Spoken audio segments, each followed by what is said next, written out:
अखंडमंडलाकारं व्याप्तं येन चराचरं तत्पदं दर्शितं येन तस्मै श्रीगुरुवे नमः।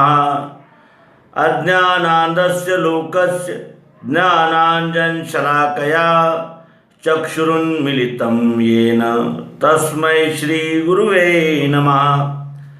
श्री सद्गुरु को सादर दंडवत करते हुए आप सभी आत्मरूप सज्जनों का इस अंक में हार्दिक स्वागत है। अध्यात्म विश्व विज्ञान सद्गुरु भगवान श्री मायानंद जी चैतन्य इनके विभिन्न ग्रंथों का परिचय देने का एक उपक्रम चला रहा है और इस मालिका को आपने दिए हुए प्रतिसाद का पुनः पुनः हार्दिक धन्यवाद है। मित्रों, आज हम अपने इस YouTube चैनल से इस ग्रंथ का परिचय देने वाले हैं जिसका नाम है दिव्य दृष्टि और ये सन 1911 दिव्य दृष्टि का रचनाकाल 1911 है। 1911 में ये पुस्तिका प्रकाशित हुई थी। इस पुस्तिका को प्रकाशित होने का प्रसंग भी अद्भुत और अलौकिक है। श्री मायानंद जी चैतन्य इन्होंने अपना उपदेश ग्वालियर में प्रस्तुत किया और उस उपदेश को उनके सुपुत्र श्री डॉक्टर श्रीधर रामचंद्र देसाई इन्होंने सुना और सुनने के पश्चात वो लिख कर रखा। और जब उन्हें पता चला श्री मायानंद जी को तो उन्होंने पूछा कि भाई आपने लिख कर रखा, बताइए।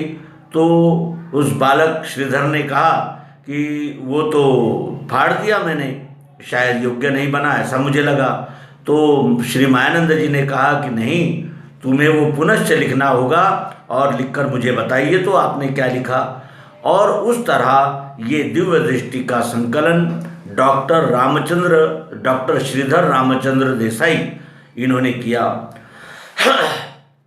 डॉक्टर श्रीधर रामचंद्र देसाई इनका जीवन हम अध्यात्म विज्ञानी जनों के लिए एक मार्गदीप है। उन्होंने ही बहुतांश ग्रंथों का संपादन किया और ये ग्रंथ हम अध्यात्म विज्ञानी जनों तक पहुंचाने के लिए उन्होंने अति परिश्रम किए।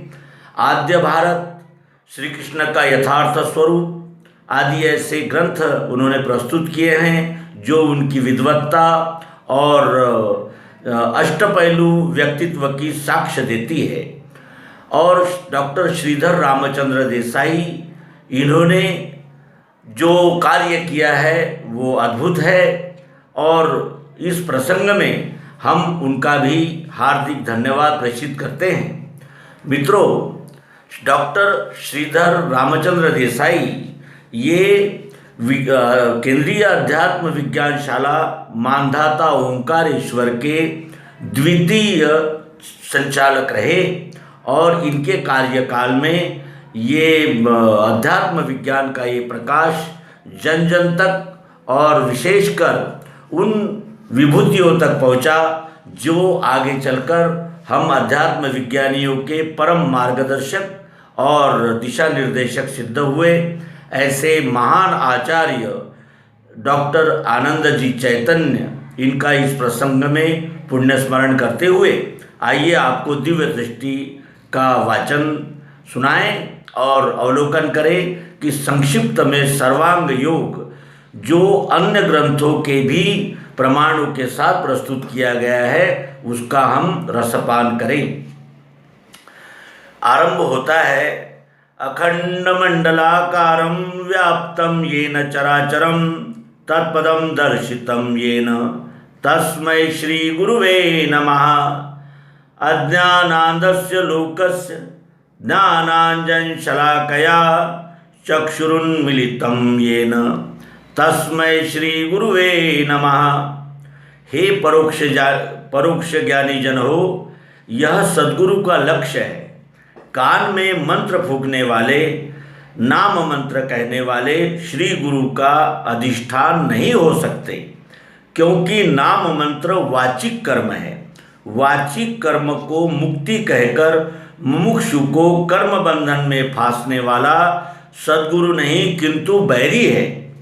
कर्म बंधनात्मक कल्पना का लय करके तत्पद दर्शित कराने वाला ही गुरु सद्गुरु होते हैं। इस छोटी पुस्तक में तत्पद दर्शित किया है। यह तत्पद या अनुभव सब में सब अर्थात व्यापक रूप जानना, निश्चय में आने के हेतु अपने सामने थोड़े बताशा या मिश्री के डले रखकर उसकी ओर विचार द्वारा विवेक से देखना। जो महाशय यह क्रिया नहीं करेंगे उनको इस पुस्तक में दिया हुआ अनुभव अर्थात प्रत्यक्ष रहस्य प्रतीत नहीं होने का। इस योग का नाम ही दिव्य दृष्टि, औपधर्म, योगेश्वरीय, साक्षात्कार, अनुभव, प्रत्यक्ष दर्शन, अघोर शांकरी विद्या, ईश्वरी योग, वारुणी विद्या, विश्वरूप दर्शन योग, क्षेत्र क्षेत्रज्ञ योग, अजपा, विज्ञान नेत्र इत्यादि है। यही दिव्य चक्षु श्री कृष्ण जी ने अर्जुन को दिए और उसका तत्काल निश्चय होकर उसने यह विश्वरूप देखा जो पुरुष सूक्त में वर्णित है। सहस्र शीर्षा पुरुषा सहस्राक्ष सहस्रपात स भूमिम विश्वतो वृत्वा त्यतिष्ठ दशांगुलम। ऋग्वेद के 10वें मंडल का 19वें सर्ग का 90वें सर्ग का पहला श्लोक है। और इस ईश्वरी योग का जो श्रद्धावान पुरुष विचार करेंगे उनको भी अर्जुन के समान नित्य प्रति सर्वत्र परमात्मा स्वरूप ही दिखता रहेगा। इस दिव्यामृत का सेवन करने का जन्म सिद्ध हक सब मनुष्यों को अर्थात हिंदू, मुसलमान, ईसाई, पारसी, जैन इत्यादि सब जाति के स्त्री पुरुष श्रद्धावान मुमुक्षु जनों को है। उदार चरितानाम तु वसुधैव कुटुंबकम। यह पुण्य यदि किसी के पल्ले में हो तो तत्व ग्रहण करके गौप्य नाम रक्षण करना, बीज का रक्षण बीज बोने से एवं उसका वृक्ष तैयार कर बीज विस्तार करने से होता है, केवल कोठे में बंद करने से नहीं, जिससे वह धुनकर नष्ट हो जाएगा, यह ध्यान में रखना चाहिए। ऊपर लक्षित किया हुआ और केवल सात्विक श्रद्धा से ही प्राप्त होने वाला अत्यंत गुह्य तत्व ज्ञान श्री कृष्ण जी ने अर्जुन को दिए हुए दिव्य चक्षु नष्ट होने के कारण परित्राणाय साधूनाम इस ईश्वरी इच्छा के सनातन नियमानुसार वर्तमान समय में साधु बुद्धि का परित्राण होने के लिए अर्थात साधु बुद्धि का कल्याण होने के लिए यह अर्थ प्रकट किया है। अखंड कल्याण की इच्छा धारण करने वाले सत्पुरुष इसका सूक्ष्म विचार एवं मनन करें।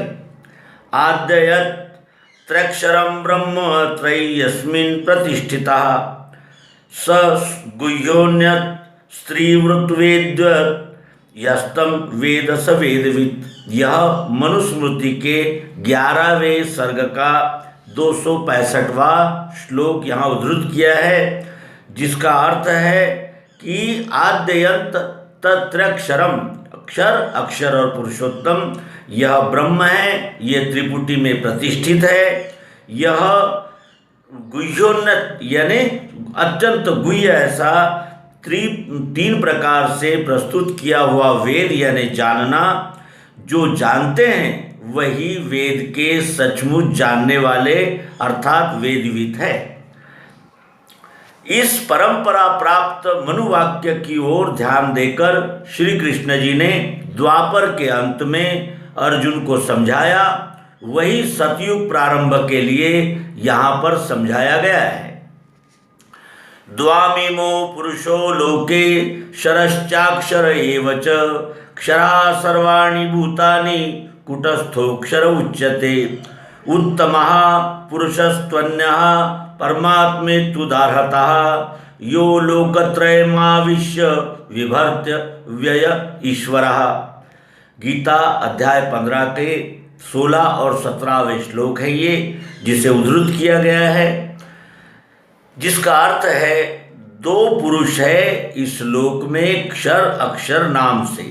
क्षर सभी भूतों को कहते हैं और जो ओत प्रोत व्याप्त अक्षर चाह जरूरत प्रियत्व मिठास है उठे उसे कुटस्थ आत्मा कहते हैं। उत्तम पुरुषस्त्वन्य परमात्मेत्युदारहता, यानी इन दोनों क्षर अक्षर इन दोनों भूमिकाओं का एकत्रीकरण जिस तीसरे भाव पुरुषोत्तम में होता है वही उत्तम पुरुष है, जो तीनों लोकों में व्याप्त होकर सभी का भरण पोषण करते हैं, उसे ईश्वर कहते हैं।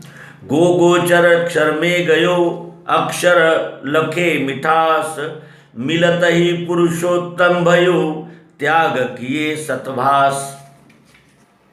उपरोक्त प्रतीति के वाक्यों का अनुभव लक्ष्य अर्थात दर्शन होने के लिए थोड़े बतासे व मिश्री अपने सामने रखकर सत्वस्तु की प्राप्ति के हेतु मनोगति सूक्ष्म करके उसका शांत चित्त से विचार करना। जगत में के सब वस्तु सरीखा ही भासमान होने वाला बतासों का दृश्य स्वरूप यही क्षर पुरुष है। इसे नेत्रों से देखो, इसे नेत्रों से देखो रूप दिखेगा, कानों से शब्द, हाथ से स्पर्श, जिह्वा से स्वाद अर्थात रस, नाक से गंध और इसी तरह पंच ज्ञानेंद्रियों के 5 गुण विश्व मात्र के वस्तुओं में दिखने से भासमान होंगे। शब्द गुण आकाश का, स्पर्श वायु का, रूप अग्नि का, रस जल का, गंध पृथ्वी का, इस तरह यह 5 तत्व के दृश्य गुण और उनका पंचीकरण भी है। और शब्दातीत होने के कारण केवल मन बुद्धि से ज्ञात होने वाले सत्व रज तम यह तीनों गुण भी अनुभव में आएंगे। यह पदार्थ यदि घी के साथ खाया तो शांतता सत्वगुण प्राप्त होगा, पानी के साथ लिया तो रजोगुण, सर्दी आदि विकार होंगे और नीरा खा लिया तो तमोगुण उष्णता उत्पन्न होगी। यह 3 गुण हैं जो विश्व मात्र के वस्तुओं में हैं। यह थोड़े से सूक्ष्म अवलोकन से ध्यान में आ जाएगा। इन पदार्थों का अन्न के रूप में ग्रहण किया जाए तो यह सूक्ष्म गुण स्थूल रूप को प्राप्त होते हैं, जो शरीर में कफ वात व पित्त रूप से प्रकट है। इन्हीं का दृश्य फल बुद्धि सत्व, मन रज व अहंकार तम है।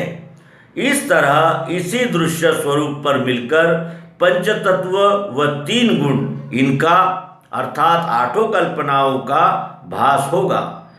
इस भासमान होने वाले गतियुक्त अष्टविध कल्पनाओं का अखंड मंडलाकार चराचर विश्वचक्र यह संज्ञा है।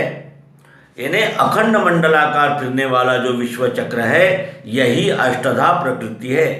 यह अष्टधा प्रकृति क्षर प्रकृति नित्य बदला करती है क्योंकि उसका सतत रूपांतरण होता ही रहता है, क्योंकि वो गतिशील है अर्थात विकार या रूपांतर को प्राप्त होती है।